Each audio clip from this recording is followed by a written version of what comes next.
আজকের জুমার আলোচনার বিষয় কোন পাপের কারণে, কোন কাজ কর্মের কারণে মানুষের নেকি কমে দেওয়া হবে। নেকি থাকে না, যে নেকি ট্রান্সফার হয়ে আরেকজনকে দেওয়া হয়।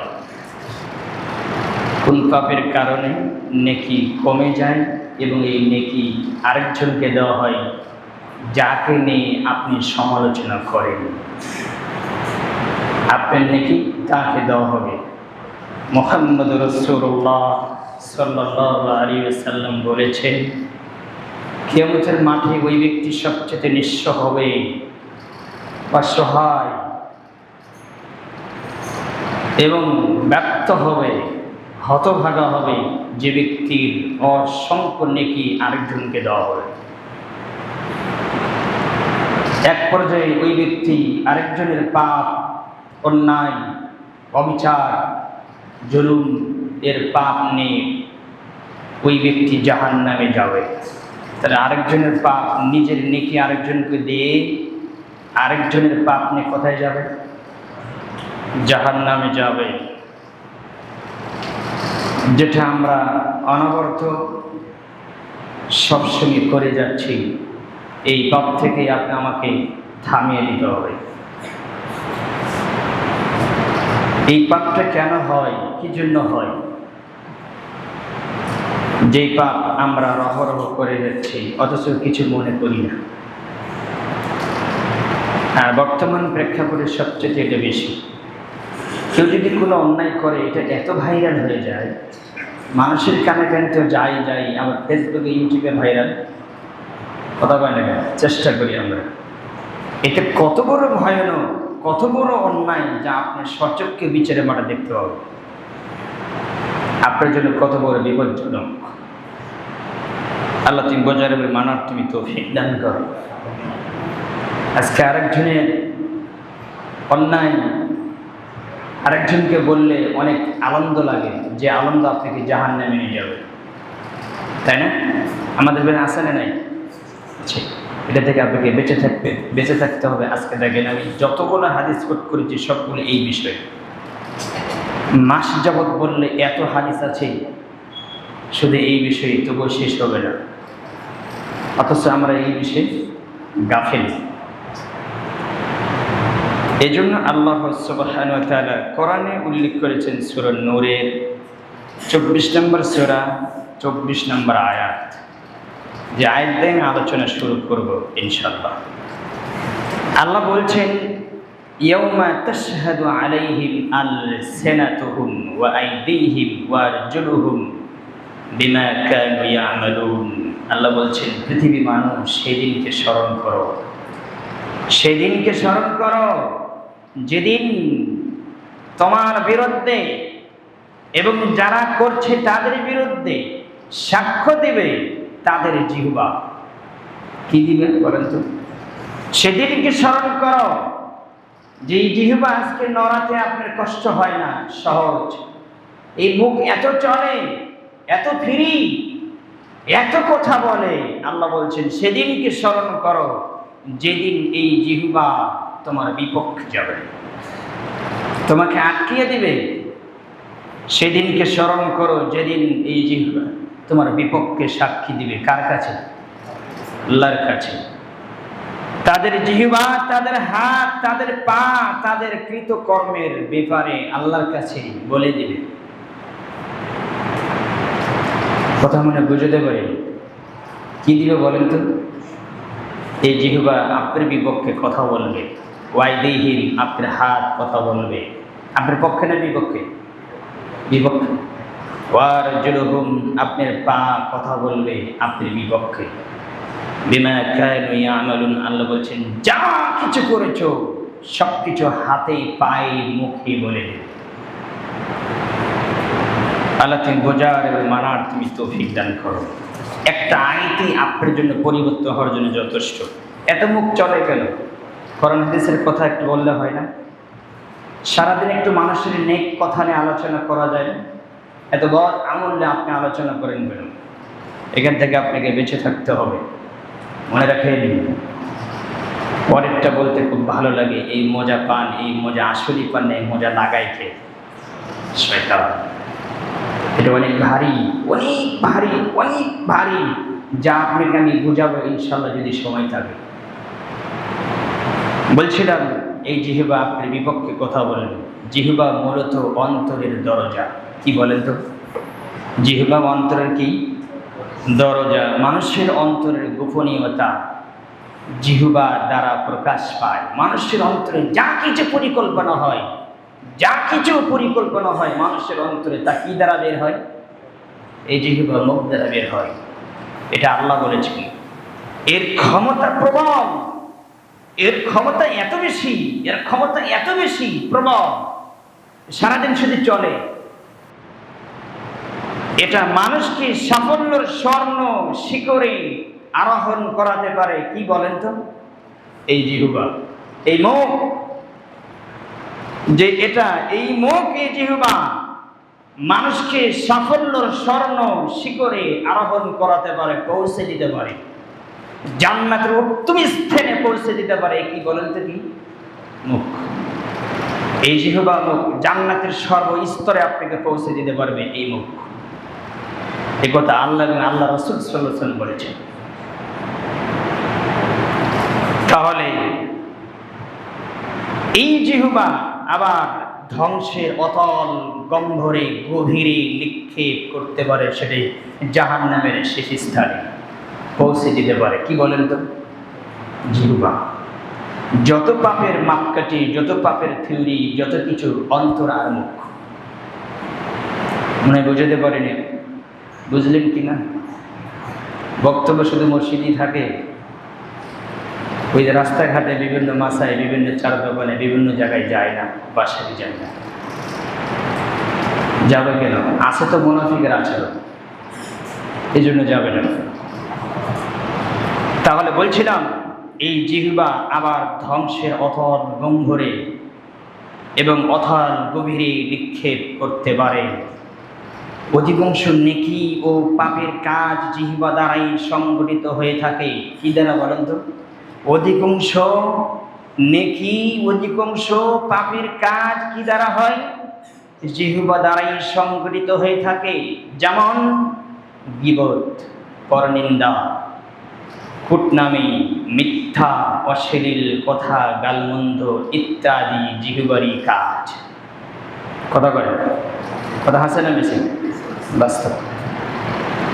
সুতরাং জিহ্বাকে সংযত রাখাই মানুষের জন্য অতি জরুরি কর্তব্য। এই জন্য আপনি সারাদিন দোয়া করেন, আল্লাহ আমি বড় বিপদে, তুমি বড় দয়াময়। এর কথা আল্লাহ অ্যাকসেপ্ট করে না, কারণ আপনার মুখ অপবিত্র। আপনার মুখকে আপনি নষ্ট করে ফেলেছেন, আপনার মুখকে অপবিত্র করে ফেলেছেন। কারণ আমাকে আমি উদাহরণ দেই, যদি আপনি বলেন যে ইমাম সাহেব সব থেকে ভালো, কিন্তু একদিকে একটু খারাপ আছে, পাশের আরেকজন বলছেন এইরকমই, ঠিকই বলেছেন আপনি। 50 বছরের তাহাজ্জুদ, 50 বছরের সালাত এক পাশে ওজন করলে যত ভারী হবে, এই কথা এক পাশে ওজন করলে তার চেয়ে বেশি ভারী হবে। এ কথা আমি বলিনি, এই কথা মুহাম্মদ রাসূলুল্লাহ সাল্লাল্লাহু আলাইহি ওয়াসাল্লাম বলেছেন, সহিহ বুখারী হাদিস। আমি আপনাকে দলিল দিব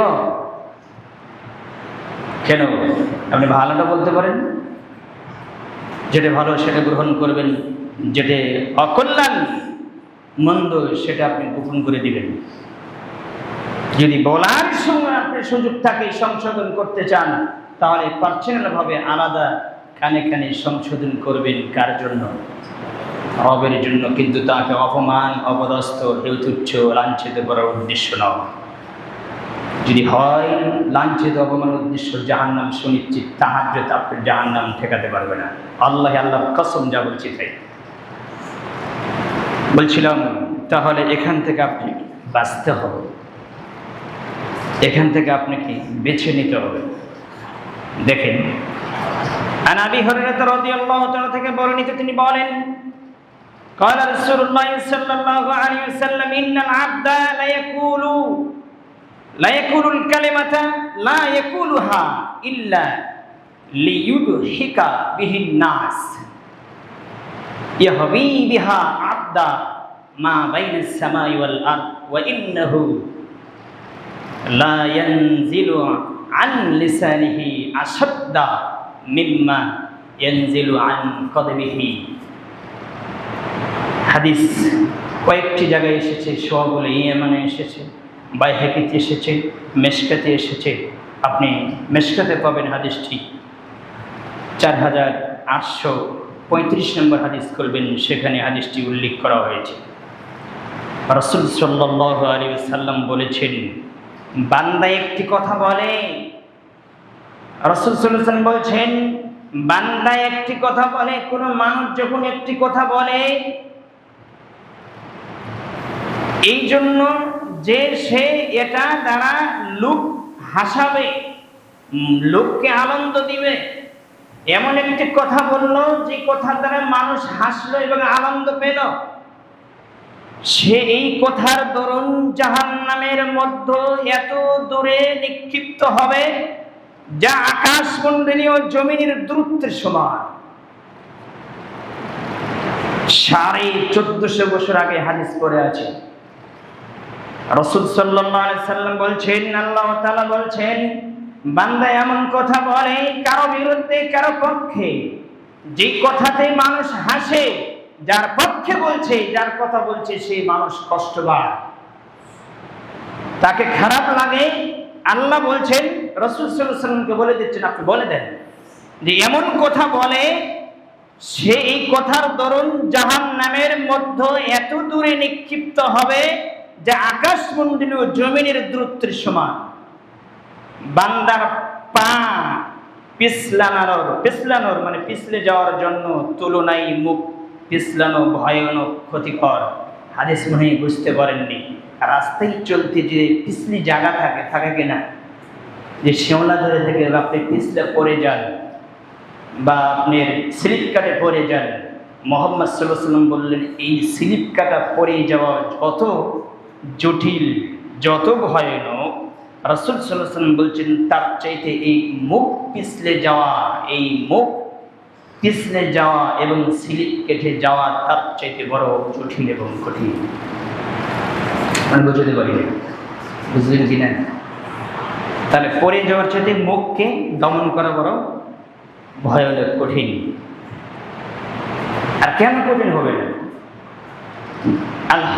হকুল ইবাদ হকুল্লাহ, হকুল ইবাদ, আল্লাহর হক আর বান্দার হক দুটো কি এক? আল্লাহর হক যেটা সেটা আল্লাহ ইচ্ছে করলে মাফ করে দিতে পারে, কিন্তু আপনি যদি আমার সম্মান নষ্ট করেন এটাকে আল্লাহ মাফ করবে? এটা কার হক? বান্দার হক।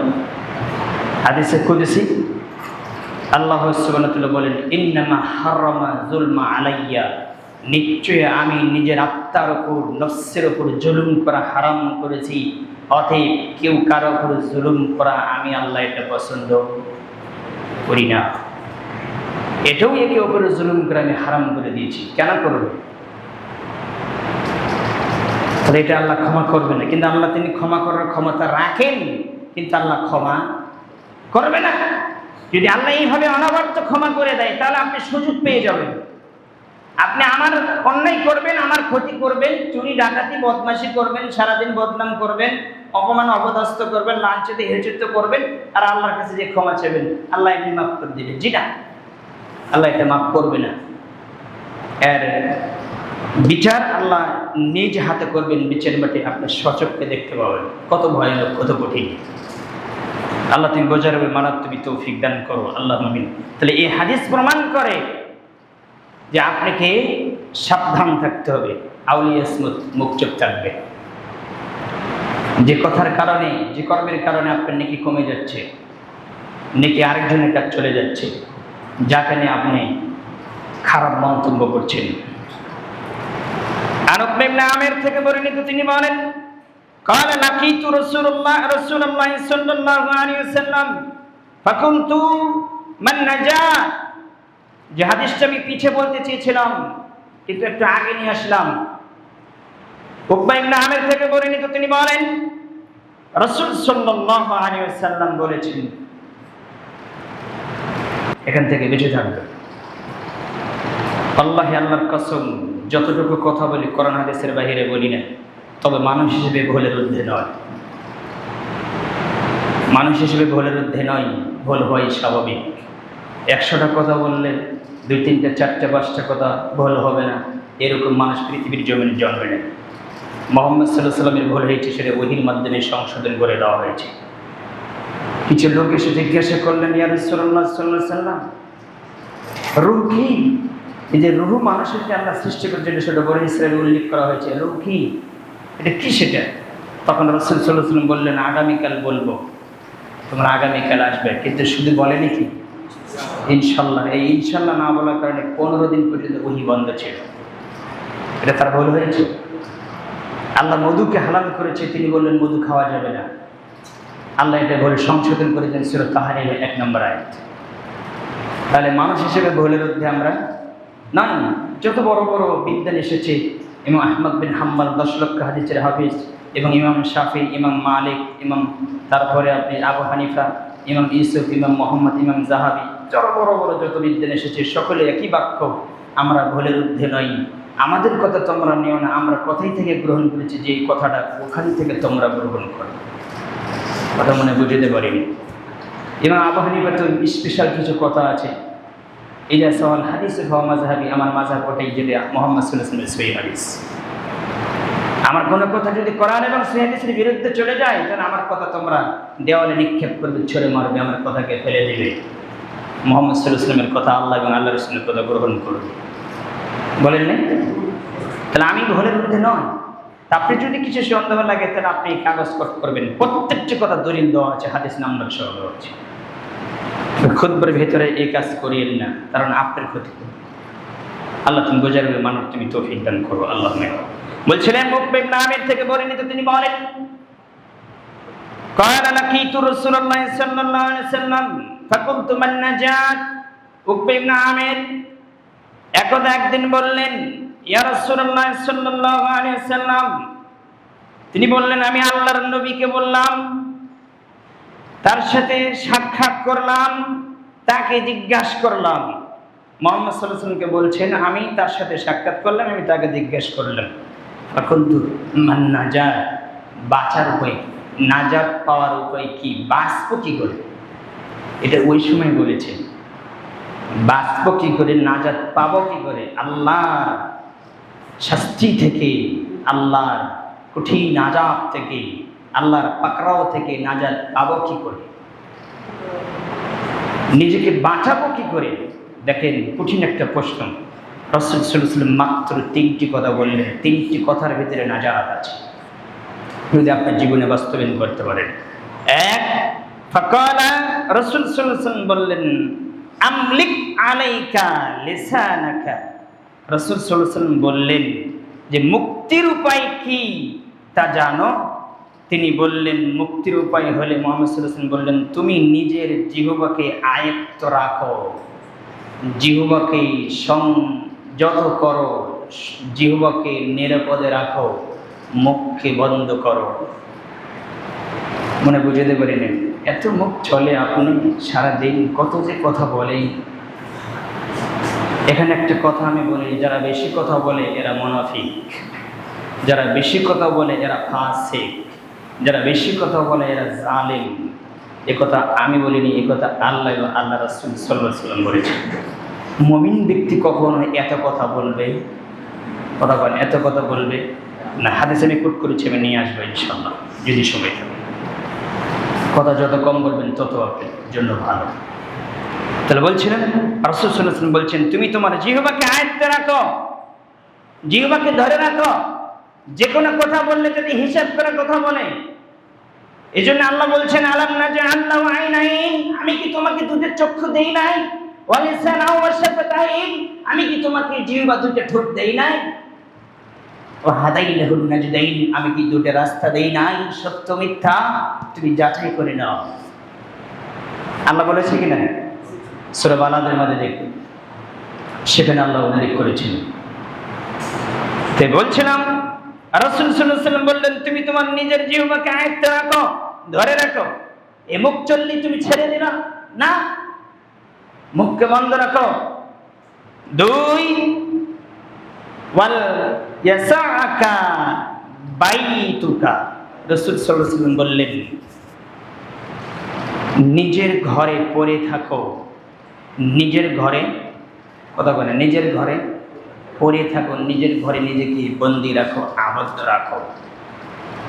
রাস্তায় বের হয়েও না, রাস্তায় বের হয়েও না। রাস্তা বের হলে তোমাকে সর্ব ধরনের ফিতনা ধরে ফেলবে। বাঘ, সিংহ, মুনাফিকের আড্ডা, জালেমদের আড্ডা, ফাসিকদের আড্ডা, তাগুতদের আড্ডা, নেফাকি কুফরি ব্যক্তিদের আড্ডা রাস্তাঘাটে ভরপুর করা আছে। কোথায় আছে না, তোমাকে ধরে ফেলবে, তোমার ঈমানকে হরণ করবে। ভালো মানুষকেই খুঁজে পাবেন। মুহাম্মদ সাল্লাল্লাহু আলাইহি ওয়াসাল্লাম এমনি বলে নেই 1999 জন জাহান্নামে যাওয়া কারা। জান্নাতে যাওয়ার সংখ্যা মানুষ কম। ওই সময়ের কথা বলেছেন 1001টি মানুষ জান্নাতে যাবে। ওই মানুষটাই যাবে যে আল্লাহর বিধিবিধান অক্ষরে অক্ষরে পালন করেছে। এজন্য মদিনায় ঘোষণা করে দিলেন, ওমরকে বললেন, ওমর তুমি ঘোষণা করে দাও, মুমিন ছাড়া, পবিত্র ব্যক্তি ছাড়া, মুমিন ছাড়া, পরেজগার ছাড়া, মুত্তাকি ছাড়া জান্নাতে কেউ ঢুকবে না। দেখি ঘোষণা সহজ মনে করলেন? এত সহজ মনে করলেন? সারাদিন মানুষের বদনাম করবেন, সারাদিন মানুষের পিছিয়ে লেগে দেখবেন জান্নাত রাস্তায় পড়ে আছে 2 রাকাত সালাত করে। যেই সালাত আপনি দুনিয়াতে উপকার করতে পারেন না, সব ধরনের বাধা থেকে, আপনি পাপ থেকে বাঁচাতে পারেন না, সেই সালাত আপনাকে জাহান্নাম থেকে কি করে বাঁচাবে? অসম্ভব, এটা হতে পারে না। এই জন্য আল্লাহ বলছেন আল্লাযীনা হুম ফি সালাতিহিম হাফিজুন, যে সালাতের হেফাজত করবে। আল্লাহ রাসূল বলছেন উলাইকা ফি উলাইকা, যে উলাইকা ফি জান্নাতুল মুকাররাবুন।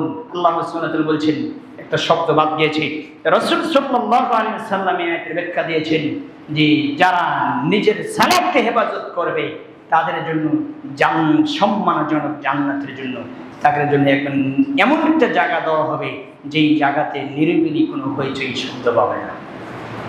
আল্লাহ সুবহানাহু ওয়া তাআলা বলছেন, সূরা মারিজে পাবেন আয়াতটি।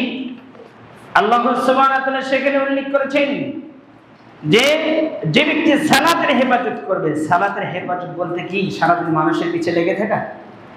কথা বলেন না কেন? সারাদিন কি মানুষের পিছে লেগে থাকা নয়, মানুষের উপকার করা। এই যে আল্লাহ রাসূল বলছেন আল্লাযীনা হুম আলা সালাতিহিম ইউহাফিজুন, যারা সালাতের হেফাজত করে, উলাইকা ফি জান্নাতিল মুকাররামুন। আল্লাহ রাসূল বলছেন তাদেরকে সম্মানজনক জান্নাত দাও, সম্মানজনক জান্নাতে তাদেরকে প্রবেশ করানো হবে। সূরা মারিজে আল্লাহ তাআলা উল্লেখ করেছেন সালাতের হেফাজত কি? যে সালাতের হেফাজত করবে, সালাত তাকে সব ধরনের পাপ থেকে হেফাজত করবে। এটা আল্লাহর ওয়াদা যে সালাতকে হেফাজত করবে, সালাত তাকে হেফাজত করবে। কথা মনে বুঝতে পারি না? যে সালাতকে হেফাজত করবে তাকে হেফাজত করবে কে? সালাত। সূরা আনকাবুত করবেন 45 নম্বর আয়াত, ইন্নাস সালাতা তানহা আনিল ফাহশা ওয়াল মুনকার, নিশ্চয়ই সালাত যাবতীয় অশ্লীল কাজকর্ম থেকে, অপছন্দ কাজকর্ম থেকে, সর্বধরনের পাপ থেকে সালাত বিরত রাখবে। এই সালাতে আপনাকে পাপ থেকে বাঁচাবে। আপনার পাপ থেকে বাঁচান না মানে কি? আপনার সালাত আব্দুল্লাহ বিন উবাইয়ের সালাত। আব্দুল্লাহ বিন উবাই মুহাম্মদ সাল্লাল্লাহু আলাইহি ওয়াসাল্লামের পিছে সালাত করেছে, কিন্তু মুনাফিকি, কথা বলে, মুনাফিকি করে নাই? করেছে। তা আপনি সালাত আব্দুল্লাহ বিন উবাইয়ের সালাত, সালাতও করেন, মুনাফিকি করেন, সালাতও করেন, অন্যায় করেন, সালাতও করেন, সব ধরনের পাপ ঠিকই পাওয়া আছে। তা আপনি আর আব্দুল্লাহ বিন উবাই কোনো পার্থক্য দেখে না? আব্দুল্লাহ বিন উবাই থাকবে একবারে নিচে, তারই চারাপাটি আপনি। ইন্নাল মুনাফিকিনা ফি দারকিল আসফালি মিনান নার, নিশ্চয়ই মুনাফিকের জায়গা জাহান্নামের নিম্ন স্তরে, একেবারেই জাহান্নামের নিচে। আর রাসূল সাল্লাল্লাহু আলাইহি ওয়াসাল্লামের চাচা আবু তালেব তিনি থাকবেন জাহান্নামের উপরে। তার সর্বনিম্ন শাস্তি হচ্ছে, সহিহ বুখারী অনেকগুলো হাদিস এসেছে, সর্বনিম্ন মানের শাস্তি হবে আগুনের 2টি জুতো পরে দেওয়া হবে তাকে। পরে দেওয়ার সঙ্গে সঙ্গে মাথার মগজ সবগুলো টকবক টকবক ফুটন্ত পানির মতন পড়বে। এটা সর্বনিম্ন মানের শাস্তি। আর মুনাফিকের শাস্তি সবচেয়ে বেশি। এই জন্য আল্লাহ বলছেন, ইয়া আইয়ুহান নাবিয়্যু জাহিদিল কুফফারা ওয়াল মুনাফিকিনা, হে নবীগণ, হে রাসূল, হে নবী, আপনি কুফফার বিরুদ্ধে কুফফারদের বিরুদ্ধে আর মুনাফিকদের বিরুদ্ধে জিহাদ করুন। কাদের বিরুদ্ধে জিহাদ করতে বলছে বলেন তো? যারা কুফফার এবং মুনাফিক। আর মুনাফিক কিন্তু চিরস্থায়ী জাহান্নামী, মাথায় রাখো। আল্লাহ তুমি বোঝার এবং মানার তুমি তৌফিক দান করো। আল্লাহ তুমি বোঝার এবং মানার তুমি তৌফিক দান করো। সাবধান থাকেন, আমাদের কিন্তু ইবাদত অল্প, পাপের সংখ্যা বেশি। ইবাদত অল্প কিন্তু পাপের সংখ্যা বেশি। আল্লাহ তুমি আমাদের পাপ থেকে বাঁচিয়ে রাখো, আল্লাহুম্মা আমিন। তো বলছিলাম যে রাসূল সাল্লাল্লাহু আলাইহি ওয়াসাল্লাম বলছেন, তুমি নিজের ঘরে বন্দী থাকো, পরিবার নেই। এই যে ঘরে বন্দী থাকা, পরিবার নেই মানে ঘরে বন্দী থাকান পরিবার মানে ডিসলাইন এমনের এনটিভি, বিটিভি, তারপরে আপনার ফেসবুক, ইউটিউব যেগুলো আছে, ওয়াইফাই যেগুলো আছে, এগুলো ছেড়ে দিয়ে আপনার বহির্বিশ্বে যে পরিবার সাথে নিয়ে নাচ গান দেখতে বলছে, পরিবারের মধ্যে আবদ্ধ থেকে, এটা বলছে। তার মানে কি? আল্লাহ রাসূল সাল্লাল্লাহু আলাইহি ওয়াসাল্লাম বলছেন, ঘরে থাকো, পরিবারকে সংশোধন করো, পরিবারকে আল্লাহর ভয় দেখাও এবং তাদের ভেদে তাকওয়া বিষয়ে আলোচনা করো, তাদের আকীদা সংশোধন করে দাও এবং তাদেরকে দ্বীনের কথা বুঝাও। আপনি 24 ঘন্টার ভেতরে 5 মিনিট পরিবারকে দ্বীনের কথা জানেন না, সেই পরিবার নষ্ট হবে না কে হবে? সেই ছেলে মেয়ে নষ্ট হবে না কে হবে? দিয়ে রেখেছেন সকালে একটা প্রাইভেট, বিকেলে একটা প্রাইভেট, জোহরে 2টার পরে কোচিং সেন্টার, সব ফেলে দেন। এই বিদ্যাকে কবর দেন। যে বিদ্যা 5 বছর উপকার করে না, সেটা কিসের বিদ্যা? দুনিয়া হাসিল করার জন্য এসেছেন দুনিয়া। অথচ আল্লাহ তো বলেছেন যে দুনিয়া চায়, আমি তাকে কিঞ্চিত পরিমাণ দেই এবং তার জন্য পরকালে কঠিন শাস্তি রয়েছে। আল্লাহ বলেনই করেন। দেখবেন সূরা বাকারার 200 আগে আয়াত দেখবেন, সম্ভবত 201 বা 199 পাবেন, সূরা বাকারে দেখবেন, সেখানে উল্লেখ করা আছে। আল্লাহ তুমি বোঝার মানার তুমি তৌফিক দান করো, আল্লাহুম্মা আমিন। এজন্য আপনাকে দুনিয়ার ফিতনা থেকে বাঁচতে হবে। পরিবারকে সংশোধন করেন, নিজেও ভালো হন, পরিবারকে নিয়ে কোরআন হাদিসের দাস দেন। এই তুমি আজকে কয়টা কোরআনের আয়াত তেলাওয়াত করেছো? আপনার মেয়েকে বলবে, বলো। এই ছেলেকে বলবেন, তুমি বলো, তুমি ফজরের সালাত ঠিক মতো পড়েছো কিনা, আগে কি কি সূরা দিয়ে পড়েছো তুমি বলো, আগে সুন্নাত কিভাবে পড়েছো। আপনি বাড়ি 5তলা 10তলা করে দেবেন, এই বুদ্ধি ঠিকই আছে, কিন্তু ছেলে মেয়েকে যে এগুলো দিন শিখে দেবে, ওই বুদ্ধি নাই। আপনি জাহান্নামে হয়ে আছেন, মরেননি তাই। আপনি হাদিস শুনেছেন, পৃথিবীর জমিনে যা কিছু আছে, ধন দৌলত, বাড়ি গাড়ি, সুন্দর নারী, যা কিছু দেখছেন সবগুলো অভিশপ্ত 3টে জিনিস ব্যতীত। এক, যারা আল্লাহ রাস্তায় পড়ে আছে এরা অভিশপ্ত নয়। যারা মানুষকে দিনের দিকে ডাকছে এরা অভিশপ্ত নয়। যারা দিন শিখছে, যারা দিন শেখাচ্ছে এরা অভিশপ্ত নয়। যারা আল্লাহকে সবসময় স্মরণ করে, জিকির করে, এরা অভিশপ্ত নয়। কয় ক্যাটাগরি গেল? এই 3 ক্যাটাগরি ব্যতীত পৃথিবীর জমিনে যা কিছু আছে সবগুলো আল্লাহর গজব প্রাপ্ত, আল্লাহর নামত প্রাপ্ত। এই 3টির কারণে পৃথিবী ধরে রাখছে। আপনি বিজনেসের কারণে পৃথিবী ধরে রাখে নাই। আপনি বলছেন আমার কোটি কোটি টাকার বিজনেস মানে রিজিকের ব্যবস্থা আমি করছি, ভুল কথা বলছেন, অসম্ভব। পৃথিবী সৃষ্টির 50,000 বছর আগে আল্লাহ রিজিকের ব্যবস্থা করেছেন, মানুষকে সৃষ্টি করার আগে, পৃথিবী সৃষ্টি করার আগে। আপনি বলেন কি? আর আপনি বলছেন আমরা কোটি টাকা দামের রিজিকের ব্যবস্থা করছি। রিজিকের ব্যবস্থা কে করে? ভুল হিসাব। আপনি বুঝতে পারেননি, আপনার আকীদার সমস্যা আছে। বলছিলাম এই পরিবারকে সংশোধন করেন। গত জমে আমি এটাই বলেছি, পূর্ণাঙ্গ বলতে পারে নাই। রাসূল সাল্লাল্লাহু আলাইহি ওয়াসাল্লাম বলছেন যে ওয়াল ইয়াসাকা বাইতুকা, তুমি তোমার ঘরে আবদ্ধ থাকো, পরিবারকে নিয়ে বন্দী থাকো, ঘর থেকে বের হয়ো না। চতুর্দিকে মুনাফিকের আড্ডা, চতুর্দিকে জালেম এবং ফাসিকদের আড্ডা। আজকে দেখেন না, ব্রাজিল আর আর্জেন্টিনা না কি বলে, বলে তো আমার ছোটকাল থেকে আমি কিছু জানি না এই বিষয়ে। তবে আমি একটু কয়েকদিন হলো একটু দেখলাম, তদন্ত করে আসলে বিষয়টা কি। আর্জেন্টিনা এবং ব্রাজিল, ওরা কারা আপনি চেনেন? আপনার ছেলে পাগল, আপনার মেয়ে পাগল, আপনার সবাই নিয়ে টিভির সামনে বসে আছে না নাই? ওরা কারা আপনি চেনেন? ওরা ইহুদি, ওরা খ্রিস্টান, ওরা ইহুদি, ওরা সমকামীকে জায়েজ বলে, ওরা পুরুষে পুরুষে জেনা করে, ওরা পুরুষে পুরুষে যৌন চাহিদা পূরণ করে। আপনি হিসাব আপনি চেনেন না ওরা কারা। মুহাম্মদ সাল্লাল্লাহু আলাইহি ওয়াসাল্লাম ধর্মকে অস্বীকার করে।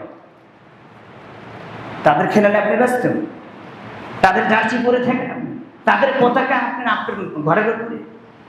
আপনাকে মুসলমান বলতে কষ্ট হয়, আপনি মুসলিম নয়। আপনি যত চেষ্টাই করেন আপনি মুসলিম নয়। ছেলেকে ঠিক করেন, আপনি 5 ওয়াক্ত সালাত মসজিদে এসে ছেলের পাপ ঠেকাতে পারবে না, সাবধান থাকেন। আপনি 5 ওয়াক্ত সালাত আপনি মেয়ের পাপ ঠেকাতে পারবে না, অসম্ভব। মেয়ের কারণে আপনাকে জাহান্নামে যেতে হবে, অবশ্যই থাকেন, এতে কোনো সন্দেহ নেই। আপনি নিজেকে বাঁচান। 1450 বছর আগে আল্লাহ বলে দিয়েছেন, সূরা আপনার জুমারা খুলবেন 39 নম্বর সূরা 15 নম্বর আয়াত।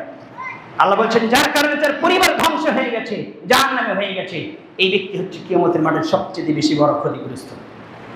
কেন? আপনার ছেলে যাবে কেন? আপনি বাপ জীবিত থাকা অবস্থায় আপনার ছেলে অন্যায় করবে, মানে অন্যায় তো করবে। আপনি এক সময় ওই লেভেলে ছিলেন, কথা হাজার আনছেন, আপনি এক সময় ওই লেভেলে ছিলেন। আমাদের ছেলে মেয়ে তো ওখানে যাবে না, আল্লাহর কসম, ইনশাল্লাহ যাবে না।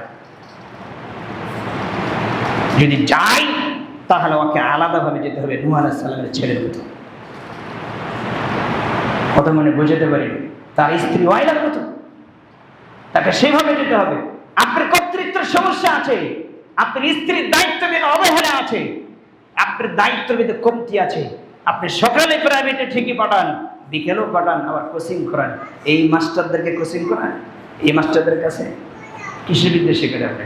আপনি আমার এখানে বসেন, আমি আপনাকে 5 মিনিট ধরে ইন্টারভিউ নিব, আপনি ভাইবা পরীক্ষা প্রত্যেকটি কাজে আপনি ফেল আছেন এবং জাহান্নামে হয়ে আছেন, শুধু আল্লাহর ফাইনাল বাকি আছে। এই সালাত আপনাকে কিছু দিতে পারবে না, কারণ এই সালাতের একটা মগজ আছে, রূহ আছে, সেটা আপনি জানেন না। এই জন্য এই সালাতের রূহ আপনি মেরে ফেলেছেন। এই কারণে এই সালাত আপনার বদনাম ঠেকাতে পারে না, এই সালাত আপনার হারাম ঠেকাতে পারে না, এই সালাত আপনার অন্যায় ঠেকাতে পারে না। কারণ উমর 2 রাকাত সালাত পড়েছে, 17 অন্যায় ছেড়ে দিয়ে যখন সালাতে দাঁড়াচ্ছে, উমরের 2 রাকাত সালাত আপনার আজীবনের সালাত এক জায়গায় ওজন করলে উমরের 1 রাকাতের সালাতের সমান হবে না। ওমর কিন্তু অনেক অন্যায় করেছে, ইসলাম গ্রহণ করার পরে তিনি পাওয়ারফুল এবং স্বর্ণের মানুষ হয়ে গেছে, যার জন্য আল্লাহ জান্নাত আগে রেডি করে রেখেছে। তার মতন কি আপনি ছেড়ে দেন না কেন? আল্লাহ তুমি বোঝার মানার তুমি তৌফিক দান করো। এখনো সময় আছে, আপনাকে বহুদিন আমি স্মরণ করে দিয়েছি, দিন শেষে কিন্তু আপনি একা। যেই দলের অনুসরণ করছেন, যাদের খেলা অনুসরণ করছেন, ওরা কিন্তু আপনার সাথে কেউ নেই। দিন শেষে আপনি একা একা এসেছেন, একা আবার যাবেন, সেখানে সহযোগিতা করার মতন কেউ নাই। আপনাকে মনে রাখতে হবে, আল্লাহ তুমি বোঝার মানা তুমি তৌফিক দান করো। আল্লাহ আপনাকে আমি বলছি আপনি দল করিয়েন না, এটা আমি বলি নাই। আমলিগ করেন, বিএনপি করেন, জাতীয় পার্টি করেন, আরো যা করেন করেন, কিন্তু ইসলামকে ঠিক রেখে করেন, ইসলামকে ঠিক রেখে করেন। ইসলাম ঠিক রেখে যদি দল টিকানো যায় তাহলে আপনি টিকায়েন, আর যদি ইসলামকে আপনার ডিলেট করে দিয়ে ইসলামকে নষ্ট করে দল টেকাবেন, এই দল আপনাকে জাহান্নামে নিয়ে যাবে। আপনাকে আবারও বলছি, আমি একজন মানুষ, আপনি একজন মানুষ। আমার ছাত্র জীবন থেকে আমি কোনো দলে সিগনেচার করি নাই, কোনো দলে আমি সংযোগ দেই নাই। তবে 20 বছরের বেশি হচ্ছে শুধু আমি মানুষকে তাওহীদের দিকে ডাকছি, ইনশাআল্লাহ এখন এই রাস্তায় রয়েছে। আমার জানা মতে আমার জীবনে আমি কারণ কোনো মানুষের ক্ষতি করিনি, উপকার চাই। তারপরে মানুষ হিসেবে ভয় স্বাভাবিক। আল্লাহ তুমি বোঝার মানব তুমি তৌফিক দান করে। আপনি কোথায় বলছি, আপনি আমাদেরকে সহযোগিতা করেন দিনের জন্য, আল্লাহর সন্তুষ্টির জন্য। আল্লাহ তুমি বোঝার মানব তুমি তৌফিক দান করো। আল্লাহ বলছিলাম, ঘরে পরিদর্শন ঠিক রাখেন, ঘরে দায়িত্ব ঠিকমতো পালন করেন। যতগুলো মুসল্লি এখনও উপস্থিত আছেন, প্রত্যেকটি মুসল্লি যদি যথাযথভাবে ঠিকঠাক মতো পরিবারের দায়িত্ব ঠিকমতো পালন করেন, বাংলাদেশে যতগুলো মুসল্লি জুমার দিনে আজকে উপস্থিত হয়েছে, যদি 100% মুসল্লির ভেতরে যদি আপনার 10% মুসল্লি যদি পরিবারকে সংশোধন করে, তাহলে আপনি দেখবেন 1 বছরে এই পুরো বাংলাদেশ অর্ধেকের বেশি ইসলামের দিকে সংযুক্ত হবে, ইসলামের উন্নত হবে। অর্ধেকের বেশি মুসল্লি মানুষ ইসলাম দিকে ধাবিত হবে। 2-1 বছর পরে ইসলাম রাষ্ট্র পর্যন্ত চলে যাবে। যাবে কিনা? ইনশাল্লাহ যাবে। তা আপনি ঠিক মতো নেন না। আপনি পরিচালক হিসেবে আপনি দায়িত্বশীল নন, আপনার দায়িত্বের অবহেলা আছে। রাসূল সাল্লাল্লাহু আলাইহি ওয়াসাল্লাম বলছেন, তুমি তোমার ঘরকে ঠিক করো, তুমি তোমার ঘরকে বন্দি রাখো। যদি প্রয়োজনে বের হও তাহলে দ্রুত যাবে, দ্রুত ফিরবে, বাসায় ফিরবে। কারণ এই যে বাসায় থেকে বের হয়ে চলে তোমার অনেক চোখের পাপ হয়েছে, হাতের পাপ হয়েছে, মুখের পাপ হয়েছে, পায়ের পাপ হয়েছে, অন্তরের পাপ হয়েছে। এই যে জরুরতের জন্য বের হয়েছিল, যেতে তো হবে, রুজি তো তালাশ করতে হবে এবং যাওয়া তো প্রয়োজন, একান্ত জরুরি। কাজেই আমাকে বের হতে লাগবে এবং বের হতে হবে। তাহলে আপনাকে কি করবে? এই জন্য রাসূল সাল্লাল্লাহু আলাইহি ওয়াসাল্লাম বলছেন, যেহেতু তুমি বের হয়ে গেছিলা রুজির জন্য, কিছু টাকার জন্য, কিছু রুজির জন্য বের হয়েছিলে, তাহলে আবার তুমি দ্রুত গতিতে আবার বাসায় ফিরে, রাত যখন গভীর হবে, রাসূল সাল্লাল্লাহু আলাইহি ওয়াসাল্লাম বলছেন, আবকি আলা খাতিআতিকা, তুমি তোমার পাপের জন্য ক্রন্দন করো, কাঁদো, রাতে কাঁদো, হাওমাও করে কাঁদো, তা না হলে তোমার বাঁচার কোনো রাস্তা নেই। মুহাম্মদ সাল্লাল্লাহু আলাইহি ওয়াসাল্লাম 1450 বছর আগে বলে গেছেন, হাদিসটি পড়ে আছে হাদিসের জায়গায়। সওয়াবুল ঈমানে হাদিসটি পাবেন 4832 নম্বর হাদিস। হাদিসটি আপনি তিরমিজিতে পাবেন, হাদিসটি আপনি মেশকাতেও পাবেন, যে 4837 নম্বর হাদিস। আপনি খুলবেন, একটা হাদিস আজকে জুমার জন্য আপনি যথেষ্ট। একটা হাদিস পরিবর্তন হওয়ার জন্য এত কিছু লাগে না, পরিবর্তন হওয়ার জন্য এত কিছু লাগে না। বলছিলাম, আপনি আবার বলবেন, অনেকে মন্তব্য করা বলবেন যে ইমাম সাহেব আপনি বলবেন খেলা দেখবো না। খেলা দেখার কথা বলা হয়নি, খেলা খেলার কথা বলা হয়েছে। আপনি খেলেন শরীর চর্চার জন্য, পেটের ভরি বাড়ে গেছে, শরীর বাড়ে গেছে, ওজন বাড়ে গেছে, শরীর চর্চার জন্য আপনি ফুটবল খেলেন, জায়েজ, কথা মনে বুঝতে পারিলেন। তবে আন্তর্জাতিক যে খেলা, যেগুলোতে হার জিত আছে, সেগুলো খেলা হারাম, সেগুলো খেলা দেখাও হারাম। ওই খেলার গল্প যেখানে চলবে সেখানে বসে থাকা হারাম। আপনার সময় থাকলে মরার আগ পর্যন্ত প্রমাণ করবেন যে বসে থাকা জায়েজ। যারা খেলছে তারা হচ্ছে ইহুদি। আপনি যখন বিপদে পড়বেন, আল্লাহ 20 নম্বর আয়াতে বলছেন, সূরা ইমরান খুলবেন, আপনার 19 থেকে 18 থেকে দেখবেন 20 পর্যন্ত, 120 পর্যন্ত দেখবেন। সূরা ইমরানে আল্লাহ বলছেন, ওই ইহুদি যারা খ্রিস্টান ইহুদি, তুমি যদি বাথরুমে পড়ে যাও, পায়খানায় পড়ে যাও, ওরা অট্টহাসি দেবে। আর অট্টহাসি তো দিবে, তুমি যখন ওঠার চেষ্টা করবে, 3 বালতি পায়খানা লেগে তোমার মাথার উপর ডালবে। এরা ইহুদি, এরা ইহুদি, এরা মুসলিমদের জানের শত্রু। এরা আপনার কখনো পার্সোনাল, এরা কখনো আপনার আদরের বন্ধু হতে পারে না। আপনি তাদের নিবাস্ত। আমি আমার জীবনে আমি দেখেছি, রমজান মাসে খেলা শুরু করে খেলা দেওয়া হয়েছিল, মানুষ সেম বাদ দিতে, সাহারি খাওয়া বাদ দিতে সারা রাত দেখেছে, ফজরের সালাত নেই এবং সারা রাত দেখে সকালে ঘুমাচ্ছে। এবার আবার সেই শুরু হয়েছে। আল্লাহ তুমি বোঝার মানা তুমি তৌফিক দান করো। আমি এখানে একজনের সাথে কাল কথা বললাম দীর্ঘক্ষণ ধরে, এই মুসলিম জাতি সবচেয়ে বেশি সময়কে অপচয় করে, কথা আছে না? এই বাঙালিদের সবচেয়ে সময় অপচয় করে, সবচেয়ে বেশি সময় অপচয় করে। আমি বিদেশ থেকে একজনের সাথে আমি কথা বললাম এই বিষয়ে। হ্যাঁ, বাঙালি সব বলছে, আমি বিভিন্ন কান্ট্রিতে দেখছি আমেরিকার মানুষগুলো এবং চায়নার মানুষগুলো, এবং আপনি যান যাদের সাথে যুদ্ধ চলছে, আপনারা যুদ্ধ নাম দিয়েছেন, আমি যুদ্ধ বলি না, একে অপরে মারামারি বলি। ইরান এবং আমেরিকা যে চলছে একে অপরে হানাহানি। এই ইরানে আপনি যান, ইরানের 100% মহিলার ভিতরে 99% মহিলা শিক্ষিতা এবং শিক্ষা ভরপুর তাদের ভিতরে। যারা থাকছে তারা আপনি তদন্ত করে রাখেন তাদের শিক্ষার কত প্রবল। আপনি বউ কি করে বলেন? আপনি বউকে শুধু শিখেছেন ফেসবুক ইউটিউবে ছেড়ে 13-14 বোধা রান্না করা, খাবেন বেশি পেট ভরে যায়, ও আর কিছু জানে না। আর ছেলে মেয়েকে কি শিখাবে? কিছু শেখানোর নেই, কারণ ওর মধ্যে কিছু পুঁজি নেই। আপনার ছেলেকে কি শিখাবে? তাকে ধরে নিয়েছেন, আপনি যেন ওকে বিবাহ করা যায়ছেন, ওকে কবে তালাক দেওয়া উচিত ছিল, এখনো তো আপনি ঘর সংসার করছেন। আলহামদুলিল্লাহ বলেন, ইব্রাহিম আলাইহিস সালামের ছেলে ইসমাইলের স্ত্রী আলহামদুলিল্লাহ বলেন, তাই তালাক হয়ে গেছে। আর আপনার এত কিছু করার পরে সে বউ এখনো বহন থাকে, এত আদর আপনার নবীর চাইতে। আমি আপনাকে বুঝতে পারিনি, এত মহব্বত যে স্ত্রীর কারণে পরিবার জান্নাত জাহান্নাম নির্ভর করে। সেই পরিবারকে নিয়ে ঘর সংসারে এখনো করে। পরশুদিন একজন এসে আমাকে বলছে যে ইমাম সাহেব, আমার স্ত্রী, আমার পরিবারকে রক্ষা করেন, আমার পরিবার চলে গেছে, আমার পরিবারকে রক্ষা করেন, আমার স্ত্রী নেই, আমার স্ত্রীকে আপনি রক্ষা করেন। তাই যা বলছে একবার, আর দ্বিতীয়বার কোনো কথা না। আমি পরিবার রক্ষা করার মালিককে, রক্ষা করার মালিককে আল্লাহ। আপনি এইভাবে কথা বলেন না। মানে উনি চাচ্ছে যে তাবিজ কবজ দেখি, ঝাড়ফুঁক দিয়ে কিছু করে দেন আমাকে, সাবধান। এবং আমি বলে দিয়েছি কালকে, গতকাল আমি বলে দিয়েছি, আমার মর্যান সাহেবকে বলে দিয়েছি, যত ঝাড়ফুঁক আছে সবগুলো নিষিদ্ধ, ঝাড়ফুঁক চলবে না। আপনাকে আমি এখন বলে দিচ্ছি, সবাইকে যতগুলো ঝাড়ফুঁক আমি আজ থেকে বন্ধ করে দিচ্ছি। আগামীকাল, গতকাল থেকে বলে দেন আমি কোনো ঝাড়ফুঁক করবো না। আপনি যত আদরের মানুষ হন না কোনো, বন্ধ।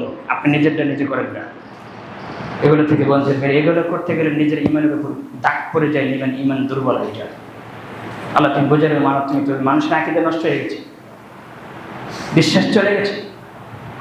যদি একটু কোরআন হাদিস থেকে ঝাড়ফুঁক করা যায় কিন্তু করেন আপনি, তাহলে বলবে ও মুখ মসজিদে, ওপাদানে মসজিদে ইমাম সাহেবের মাধ্যমে ভালো হয়ে গেছে। কিন্তু ভালো করেছে কে?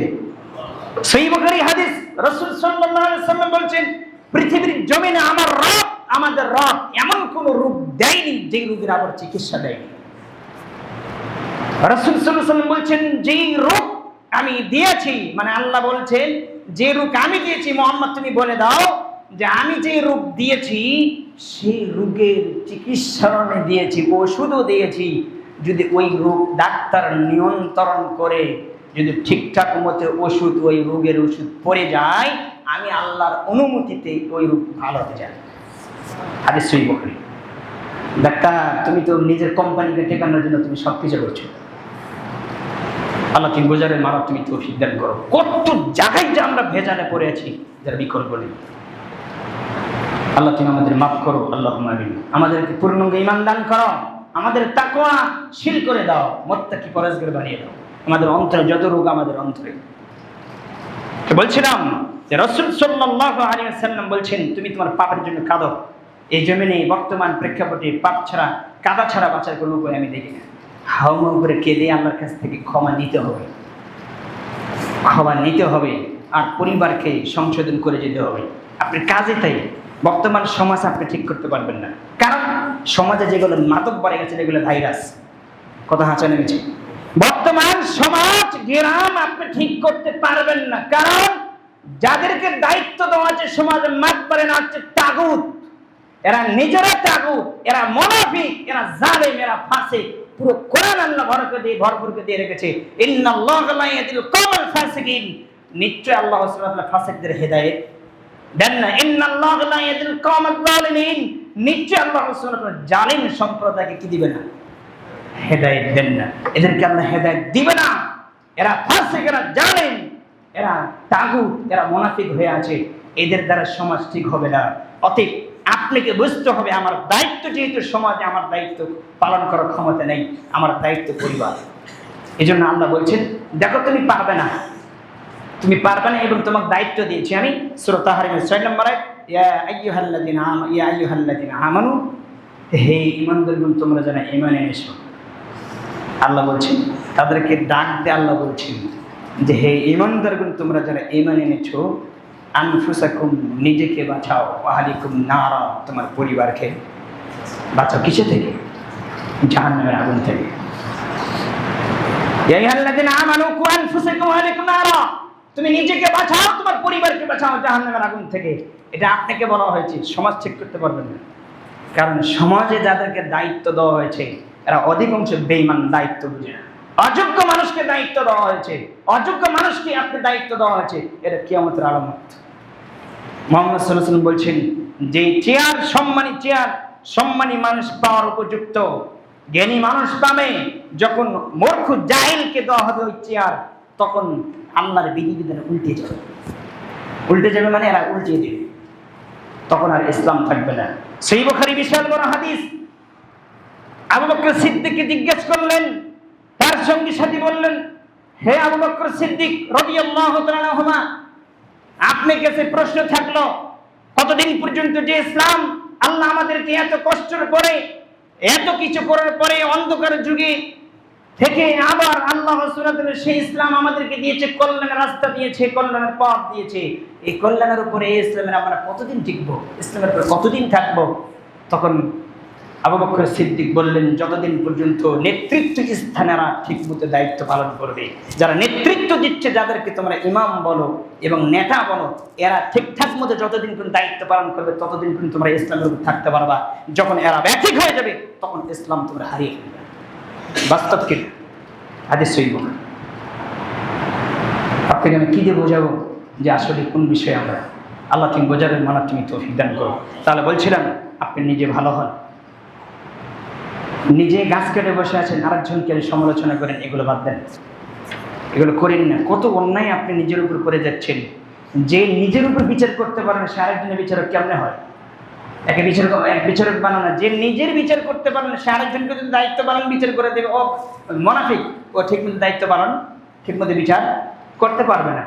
এই জন্য আমি বলছি, পৃথিবীর জমিনে যত কোর্ট কাছারি, হাইকোর্ট, জজ কোর্ট, আবার যা কিছু আছে, আপনার সংসদ ভবন, যা কিছু আছে, যত কিছু আছে, বিচার কার্যালয় যা কিছু আছে, সবচেয়ে বিচার কার্যালয় হচ্ছে একজন মানুষের বিবেক। মানে বুঝতে পারিনি, সবচেয়ে বিচারক এবং সবচেয়ে আদালত কি বলেন তো? মানুষের বিবেক। এই বিবেক দিয়ে বিচার করতে, বিবেক যখন মানুষের নষ্ট হয়ে যায় তখন সে মানুষ সব কিছু করতে বাধ্য করে ফেলে।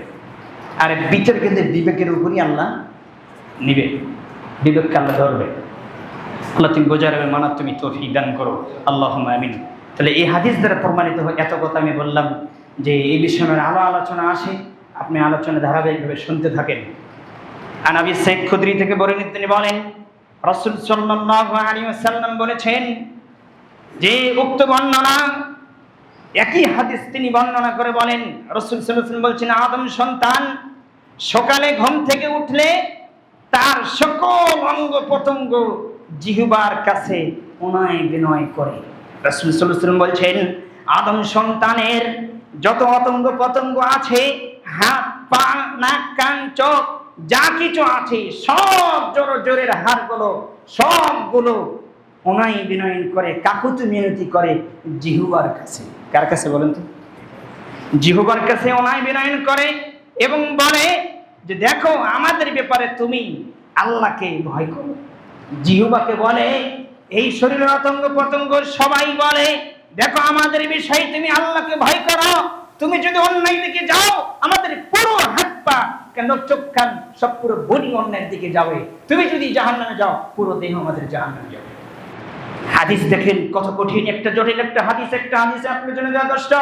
রাসূল সাল্লাল্লাহু আলাইহি ওয়াসাল্লাম বললেন, প্রত্যেকটা অঙ্গ প্রত্যঙ্গ জিহ্বার কাছে কাকুতি মিনতি করে বলে, আমাদের ব্যাপারে তুমি আল্লাহকে ভয় করো, কেননা আমরা তোমার সাথে জড়িত। হাত, পা, চোখ, কান, নাক যা কিছু শরীরে অঙ্গ প্রত্যঙ্গ আছে সবাই তোমার সাথে জড়িত, মুখ তোমার সাথে জড়িত। তুমি ঠিক থাকলে আমরাও ঠিক থাকবো, আর তুমি বাঁকা পথ অনুসরণ করলে আমরাও বাঁকা পথ অনুসরণ করব। হাদিস বুঝছেন তো? তাহলে কি বলেন তো? এক নম্বর কি বললেন? মুখ। এই মুখ দিয়ে মানুষ অন্যায় করে, সত্য জানে কিন্তু সত্য বলে না, সত্য জানে সত্য বলে না। এই মুখ দিয়ে অন্যায় করে, ব্যবসা বাণিজ্য, কোর্ট কাছারি, অফিস, আদালত যা কিছু করছে অন্তরার মুখ, এই দুটো দিয়ে করছে। কলম কি এমনি চলে না, আগে অন্তর পরিকল্পনা হয়? কথা বল না কেন? কলম কি এমনি চলে না, অন্তর পরিকল্পনা হয়? অন্তর পরিকল্পনা হয়। আমার বিরুদ্ধে যদি আপনি সমালোচনা করেন, আমার বিরুদ্ধে যদি লাগেন, আগে কোথায় পরিকল্পনা হবে? কথা বল না কেন? অন্তরে। অন্তর ঠিক করেন, আপনার অন্তর নষ্ট আছে। আল্লাহ তুমি বোঝার হবে, মানব তুমি তৌফিক দান করে। আরেকটা হাদিস আমি বলে আলোচনা শেষ করব, বেশি বলবো না, উপযুক্ত সময় আমি আলোচনা শেষ করে দেবো ইনশাআল্লাহ। একটা হাদিস নেন, ইবনে ওমর থেকে বর্ণিত, তিনি বলেন, রাসূল সাল্লাল্লাহু আলাইহি ওয়াসাল্লাম বলেছেন, তিনি একদা মিম্বরে, এই যে মিম্বরে আমি কথা বলছি, এরকম মিম্বরে তিনি মসজিদে নববীর ভিতরে উচ্চ কণ্ঠে চিৎকার করে তিনি বললেন, হে ওই জামাত, ওই সকল লোক, আমি তাদেরকে সতর্ক করছি, তোমরা সাবধান থেকো, যারা মুখে ইসলাম কবুল করেছে কিন্তু অন্তরে এখনো ঈমান মজবুত হয়নি, অন্তরে এখনো ঈমান যায়নি, তাদেরকে আমি সতর্ক করি, তোমরা মুসলমানদেরকে কষ্ট দিও না।